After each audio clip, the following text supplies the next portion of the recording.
मेरे सभी श्रोताओं को हाथ जोड़कर नमस्कार। 2-3 दिन मेरी तबीयत खराब थी, इसलिए मैं बना नहीं पाई वीडियो।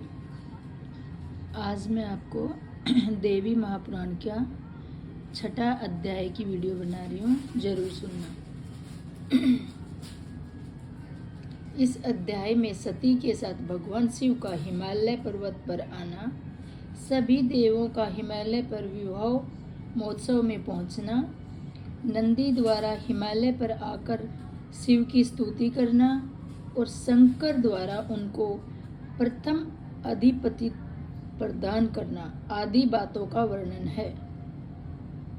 श्री महादेव जी बोले, हिमालय के श्रेष्ठ शिखर पर सती के साथ महादेव जी के आ जाने पर सभी देवगण भी वहां पहुंच गए। महर्षिगण, देवपत्नियां, सर्प, गंधर्व एवं हजारों किन्नरियां वहां पहुंच गई।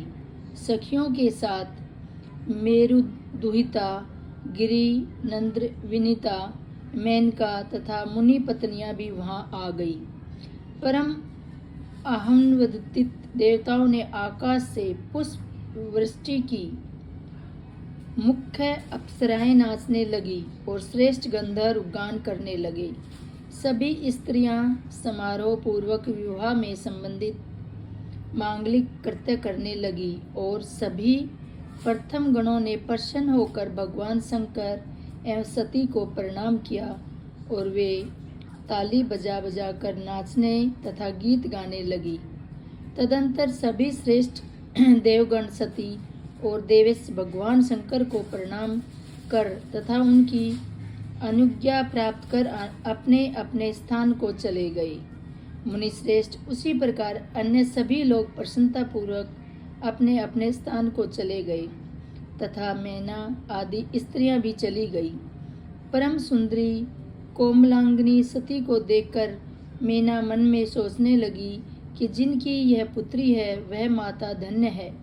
मैं प्रतिदिन यहाँ आकर सुमुखी सती की आराधना करके पुत्री भाव से इसे प्राप्त करने की प्रार्थना करूंगी।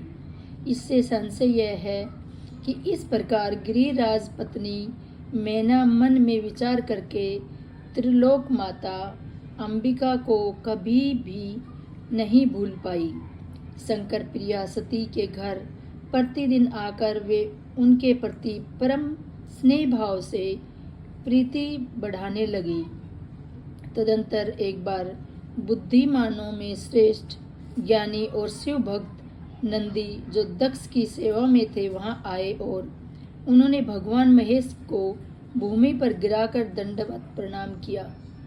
वे बोले, देवादिदेव प्रभो, मैं प्रजापति दक्ष का सेवक और ब्रह्म ऋषि दगीची का शिष्य हूँ, जो आपके प्रभाव को जानने वाले संत है। देवस शरणागत वत्स, आप मुझे मोहित मत कीजिए। मैं आपको साक्षात परमेश्वर और परमात्मा के रूप में जानता हूँ। मैं सृष्टि स्थिति और संहार कारिणी भगवती स्त्री को मूल प्रकृति के रूप में जानता हूँ। इस प्रकार कहकर नंदी ने भक्तों पर कृपा करने वाले भगवान शंकर का अपनी परम भक्तिपूर्ण गद्गद से स्तवन किया। नंदी बोले, शिव आप त्रिलोकी के आदि परम पुरुष हैं और समस्त जगत के सृष्टि पालन एवं संहारा करने वाले भी आप ही हैं। देवश्रेष्ठ वरदायक भवानीपति आप ऐश्वर्य युक्त युवक बुद्ध और एकमात्र ब्रह्मा हैं। हिमधव धवलकंती से युक्त शशि समूह को पराजित करने वाला और अर्धचंद धारण किए चंद्रमा के समान पंचमुखों वाला सुंदर आपका स्वरूप अधिचंत है। निर्मम नागमणि से सुशोभित सर्प रूपी आभूषण को सिर पर धारण करने वाले और ब्रह्मा आदि देवताओं के द्वारा पूजित युग चरण कमल वाले आपको मैं नमस्कार करता हूँ। इस पृथ्वी पर जो व्यक्ति निरंतर भक्ति अथवा अभक्ति पूर्वक भी आपकी नित्य पूजा करते हैं, आपके नामों का कीर्तन करते हैं और आपके मंत्र का निरंतर जाप करते हैं, वे आपके चरणों की सन्निधि प्राप्त कर निरंतर स्वर्ग में स्मरण करते हैं। प्रभु पशुपति, आप देव आदि देव को छोड़कर दीनों पर दया करने वाला और कौन है? महादेव जी बोले, मुने, नंदी की ऐसी स्तुति सुनकर भगवान शंकर उससे बोले, नंदी, तुम्हारी क्या इच्छा है, मांगो, वह मैं तुम्हें देता हूँ। नंदी ने कहा, जगदीश्वर, मैं आपका हमेशा निकट रहने वाला दास बना रहूं और अपनी आंखों से नित्य आपके दर्शन करता रहूं, यही आपसे याचना करता हूँ। शिव जी बोले, वत्स, जो तुमने मांगा है निश्चित रूप से वही होगा।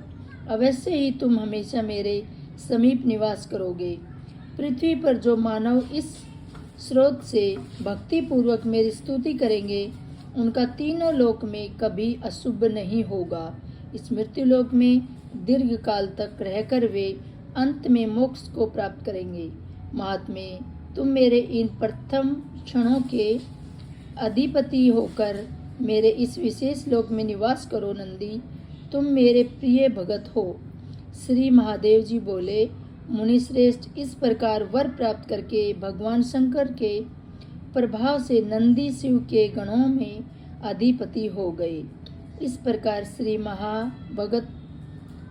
महाभागवत महापुराण के अंतर्गत श्री शिव नारद संवाद में नंद किशोर वर प्रथम अधिपति वर्णम नामक छठा अध्याय पूर्ण हुआ।